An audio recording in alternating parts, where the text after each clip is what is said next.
नमस्कार दोस्तों, एक बार फिर से स्वागत है आपका हमारे चैनल बुक जर्नी पर। ये चैनल आपका हेल्पफुल साथी है, जहां हम दुनिया की सबसे powerful self help, personal development और बिजनेस बुक्स को हिंदी में सरल, प्रैक्टिकल और गहराई से समझाते हैं। हम सिर्फ किताबें नहीं पढ़ाते, बल्कि उनसे निकले लाइफ चेंजिंग आइडियाज़ को आपकी रोज़मर्रा की ज़िंदगी में अप्लाई करने के तरीके बताते हैं। अगर आपने अभी तक सब्सक्राइब नहीं किया है तो अभी कर लीजिए और बेल आइकन दबाकर नोटिफिकेशंस ऑन कर लीजिए, ताकि हर नई वीडियो आपको सबसे पहले मिले।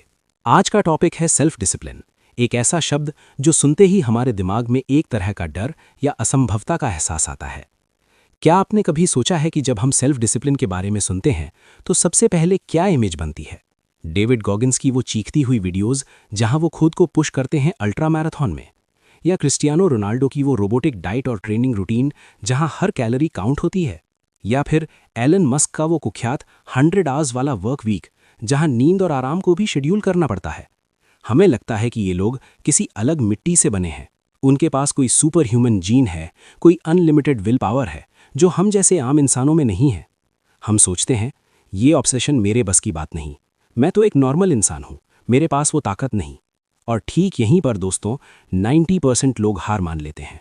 वे डिसिप्लिन को एक तरह की सज़ा समझते हैं, जैसे खुद को रोज़ कोड़े मारना, दर्द सहना और मज़ा छोड़ना। उन्हें लगता है कि सफल होने के लिए अपनी लाइफ को एक जेल में बदलना पड़ेगा। लेकिन क्या होगा अगर मैं आपसे कहूं कि ये सब एक बड़ा झूठ है? क्या होगा अगर मैं कहूं कि आप अपनी ही बनाई हुई गलत फहमी में जी रहे हो? डिसिप्लिन विल पावर का खेल नहीं है, बल्कि ये न्यूरोसाइंस, माइंडसेट और हैबिट्स का एक साइंटिफिक गेम है। आज हम डीप डाइव करेंगे ब्रायन ट्रेसी की 20 सालों की रिसर्च में। ब्रायन ट्रेसी, जो आज दुनिया के सबसे बड़े मैनेजमेंट और पर्सनल डेवलपमेंट गुरु हैं, उनकी किताबें लाखों कॉपीज बिक चुकी हैं। उन्होंने हजारों सेमिनार्स दिए हैं और वो फॉर्च्यून 500 कंपनियों को कंसल्ट करते हैं। लेकिन क्या आप जानते हैं कि ब्रायन ट्रेसी की शुरुआत कहाँ से हुई थी? वो कभी एक सिंपल लेबरर थे, फैक्ट्री में काम करते थे, बर्तन धोते थे, कंस्ट्रक्शन साइट्स पर मजदूरी करते थे। उनके पास न कोई स्पेशल टैलेंट था, न ही कोई बड़ी डिग्री, न ही फैमिली बैकग्राउंड से पैसा। वो कनाडा के एक छोटे से टाउन में बड़े हुए, जहां गरीबी और स्ट्रगल रोज की बात थी। लेकिन उन्होंने अपने दिमाग को रिवायर किया और एक सेल्फ मेड मिलियनेयर बन गए। उनकी नेटवर्थ आज करोड़ों में है और वो कहते हैं कि अगर वो कर सकते हैं तो कोई भी कर सकता है। इस वीडियो में हम ब्रायन ट्रेसी की रिसर्च को खोल कर रख देंगे। उनकी किताबों जैसे the psychology of achievement, goals, eat that frog और मैक्सिमम अचीवमेंट से निकले सबसे पावरफुल कॉन्सेप्ट्स को। हम देखेंगे कि कैसे एक फैक्ट्री वर्कर ने अपनी बायोलॉजी को हराया और अपनी लाइफ को ट्रांसफॉर्म किया। अगर आप अगले 20-25 मिनट अपनी डोपामीन एडिक्शन को रोककर इस वीडियो को पूरा देख पाए तो शायद आज आपका ब्रेन रीसेट हो जाएगा। हम हर पॉइंट को डिटेल में समझाएंगे, एक्सप्लेनेशन देंगे, रियल लाइफ एग्जाम्पल्स शेयर करेंगे और प्रैक्टिकल स्टेप्स बताएंगे। चलिए शुरू करते हैं, पहले बेसिक्स से। सेक्शन 1, डिसिप्लिन की गलतफहमी और असली साइंस। दोस्तों, सबसे पहले समझिए कि हमारा दिमाग सक्सेस के लिए डिज़ाइन नहीं हुआ है। ये हज़ारों सालों की एवोल्यूशन से बना है, जहां सर्वाइवल यानी जिंदा रहना सबसे बड़ा गोल था। जंगल में जहां शेर और खतरे हर तरफ थे, एनर्जी बचाना ज़रूरी था।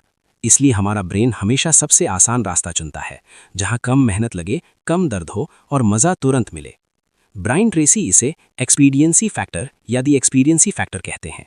आसान भाषा में कहूं तो ये आपका दिमाग का वो हिस्सा है जो शॉर्टकट्स ढूंढता है। स्टैनफोर्ड यूनिवर्सिटी के न्यूरोसाइंटिस्ट एंड्रयू ह्यूबरमैन इसे लिम्बिक फ्रिक्शन कहते हैं। ये आपके ब्रेन का वो घर्षण है जो आपको रोकता है। जैसे आप जिम जाना चाहते हैं लेकिन सोफे पर लेटकर रील्स स्क्रॉल करते रहते हैं। 99% लोग इसी फ्रिक्शन से हार जाते हैं। वे पाथ ऑफ लीस्ट रेजिस्टेंस चुनते हैं। ब्रायन ट्रेसी ने अपनी रिसर्च में पाया कि यही वजह है कि स्मार्ट लोग भी गरीब रह जाते हैं, जबकि कुछ एवरेज लोग अमीर बन जाते हैं।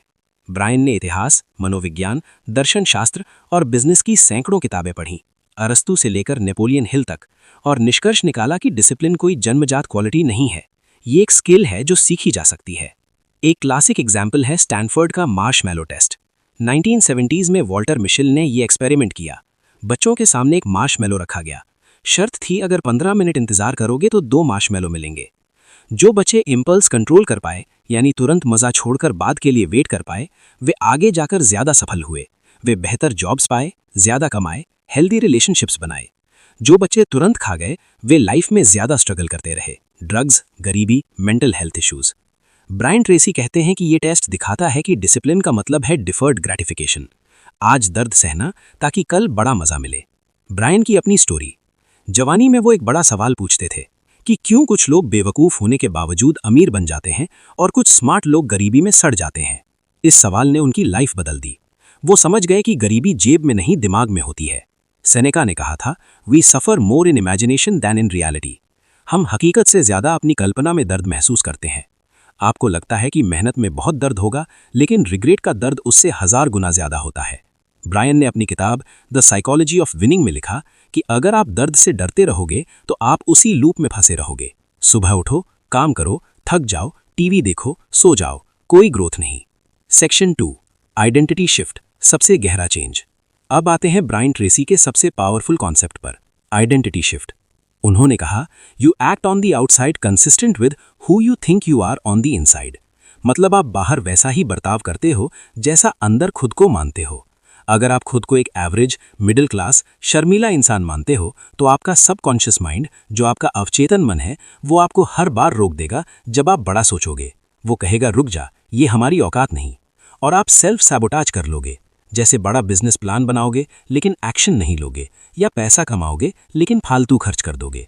ये कॉन्सेप्ट जेम्स क्लियर की एटॉमिक हैबिट्स से आइडेंटिटी बेस्ड हैबिट्स से मिलता जुलता है, लेकिन ब्रायन इसे और गहरा बनाते हैं। ब्रायन ने क्या किया? जब वो लेबर थे, गंदे कपड़े पहने, हाथों में ग्रीस लगे, वो लंच ब्रेक में बैठकर इकोनॉमिक्स, बिजनेस और सेल्स की किताबें पढ़ते थे। उनके दोस्त हंसते थे, कहते थे पागल हो गया है। लेकिन ब्रायन ने खुद को self made millionaire in training मानना शुरू किया। वो रोज आईने में देखकर खुद से कहते, मैं एक सक्सेसफुल बिजनेसमैन हूँ। शुरुआत में लगा झूठ लगता है, लेकिन धीरे धीरे उनका बिहेवियर बदला। वो रियल एस्टेट में घुसे, सेल्स सीखी और $1 मिलियन कमाए। ये पिग्मेलियन इफेक्ट पर बेस्ड है, साइकोलॉजी का एक प्रिंसिपल। अगर टीचर बच्चों को स्मार्ट मानते हैं तो वो स्मार्ट परफॉर्म करते हैं। उसी तरह खुद से ज़्यादा उम्मीद रखो। ब्रायन कहते हैं, एक्सपेक्ट मोर फ्रॉम योरसेल्फ। हम दूसरों से बहुत उम्मीदें रखते हैं, सरकार से, बॉस से, फैमिली से, लेकिन खुद से कहते हैं, आज थम गया हूं, कल कर लूंगा। ये वो झूठ है जो सपनों को मारता है। ब्रायन का rule, all business skills are learnable. अगर कोई BMW चला रहा है और आप पैदल हैं तो वो बेहतर नहीं है, बस उसे कुछ पता है जो आपको नहीं। रोना बंद करो, सीखना शुरू करो। अपनी आइडेंटिटी को विक्टिम से स्टूडेंट में बदलो। एग्जाम्पल, एक लड़का था जो फैक्ट्री में काम करता था। ब्रायन ने उसे सलाह दी, खुद को विनर मानो। वो रोज डायरी में लिखता, मैं अमीर हूं। 2 साल बाद वो अपना बिजनेस चला रहा था। सेक्शन 3, गोल राइटिंग न्यूरो हैकिंग का हथियार। अब वीडियो का सबसे important part, the discipline of goal writing. सुनने में बोरिंग लगता है, लेकिन ये डार्क साइकोलॉजी या न्यूरो हैकिंग है। आपके ब्रेन के बेस में रेटिकुलर एक्टिवेटिंग सिस्टम है। ये आपका पर्सनल सर्च इंजन है। RAS तय करता है कि दुनिया में क्या दिखेगा, क्या नहीं। एग्जाम्पल, अगर आप ब्लैक स्कॉर्पियो खरीदने का सोचते हैं तो रोड पर हर जगह स्कॉर्पियो दिखने लगती है। गाड़ियां पहले भी थीं, लेकिन RAS ने उन्हें इग्नोर किया था। अब वो हाईलाइट हो रही हैं। ब्रायन कहते हैं, रोज सुबह गोल्स को प्रेजेंट टेंस में लिखो, भविष्य में नहीं। जैसे मैं अमीर बनूंगा, गलत है। लिखो, मैं अमीर हूं या मैं अपनी कंपनी का टॉप सेल्समैन हूं। जब आप पेन से कागज पर लिखते हैं तो ये साइको न्यूरो मोटर एक्टिविटी है। आप RAS को ऑर्डर दे रहे हो, मुझे अमीर बनाने वाले मौके दिखाओ। ग्रैंड कार्डोन की 10x रूल में भी यही है। फोकस से अपॉर्चुनिटीज बढ़ती हैं। ब्रायन की एक रियल स्टोरी। एक सेल्समैन स्ट्रगल कर रहा था। ब्रायन ने उसे स्पाइरल नोटबुक दी। रोज सुबह लिखता, I am the top salesman in my company. शुरुआत में लगा झूठ बोल रहा है, लॉजिकल माइंड हंसता था। लेकिन 6 महीने बाद उसका बर्ताव बदला, बॉडी लैंग्वेज कॉन्फिडेंट हो गई। वो मुश्किल क्लाइंट से मिलने लगा और 1 साल में नंबर 1 बन गया। ये जादू नहीं, फोकस है। जो आप पर ध्यान देते हो वो बड़ा हो जाता है। प्रैक्टिकल स्टेप, आज ही एक नोटबुक खरीदो, अपने 10 सबसे बड़े गोल्स लिखो। Career, health, relationships, finance. रोज सुबह 5-10 मिनट लिखो, बिना मिस किए। 30 दिन में फर्क दिखेगा। सेक्शन 4, बुरी आदतें छोड़ना, क्राउडिंग आउट प्रिंसिपल। अब एक कॉमन प्रॉब्लम, बुरी आदतें कैसे छोड़ें? सिगरेट, पॉर्न, सोशल मीडिया, आलस। ब्रायन ट्रेसी फिजिक्स के लॉ ऑफ डिस्प्लेसमेंट से जवाब देते हैं। इसे क्राउडिंग आउट प्रिंसिपल कहते हैं। आप अंधेरे को कमरे से बाहर नहीं फेंक सकते, बस रोशनी लाओ, अंधेरा गायब हो जाएगा। उसी तरह बुरी आदतों पर फोकस मत करो, मुझे फ़ोन नहीं देखना, क्योंकि फोकस से वो और मजबूत होती हैं। बल्कि अपनी लाइफ को हाई वैल्यू टास्क से भर दो ताकि कचरे के लिए जगह ना बचे। फॉर्मर नेवी सील जोको विलिंग कहते हैं, डिसिप्लिन इक्वल्स फ्रीडम। डिसिप्लिन पिंजरा नहीं, चाबी है। ग्रेग मैक्योन की एसेंशियलिज्म में भी यही है। सफल लोग टाइम नहीं, प्रायोरिटी मैनेज करते हैं। ब्रायन का famous rule, eat that frog, सुबह उठते ही सबसे मुश्किल काम करो। जैसे अगर जिम जाना है तो सुबह 6 बजे करो। दिन के पहले 4 घंटे डीप वर्क से भर दो, रीडिंग, लर्निंग, एक्सरसाइज। तब डोपामीन उससे मिलेगा, रील्स की तलब नहीं लगेगी। नेचर को खाली जगह पसंद नहीं। अगर आप अच्छे विचार नहीं डालोगे तो खरपतवारों गाएगी। बुरी आदतों से लड़ना बंद करो, अच्छी आदतों की सुनामी लाओ। ब्रायन का definition, discipline is doing what you should do when you should do it, whether you feel like it और नॉट। मन कभी नहीं चाहेगा सुबह 5 बजे उठना, ठंडा शावर, किताब पढ़ना, क्योंकि मन कंफर्ट जोन में रखना चाहता है। लेकिन आप मालिक हो, मन नहीं। इस वीडियो के खत्म होते ही फोन फ्लाइट मोड पर डालो, एक कागज और पेन लो, अपने 3 सबसे बड़े गोल्स लिखो जिनसे डर लगता है और अभी उनका पहला छोटा स्टेप लो। 10 पुशअप्स, 2 पेज पढ़ना या 1 कॉल करना। दुनिया को आपके बहाने से मतलब नहीं, रिजल्ट मांगती है। अगर आप 1% में आने को तैयार हो तो कमेंट्स में लिखो आई एम इन कंट्रोल या मैं नियंत्रण में हूँ। 6 महीने बाद वापस आकर देखना सफर कहाँ से शुरू हुआ। डिसिप्लिन सजा नहीं, शक्ति है। इसे अपनाओ और अपनी कहानी खुद लिखो। अगर वीडियो हेल्पफुल लगी तो लाइक करो, शेयर करो और सब्सक्राइब जरूर करो। अगली वीडियो में हम एक और लाइफ चेंजिंग बुक पर बात करेंगे। बहुत बहुत धन्यवाद।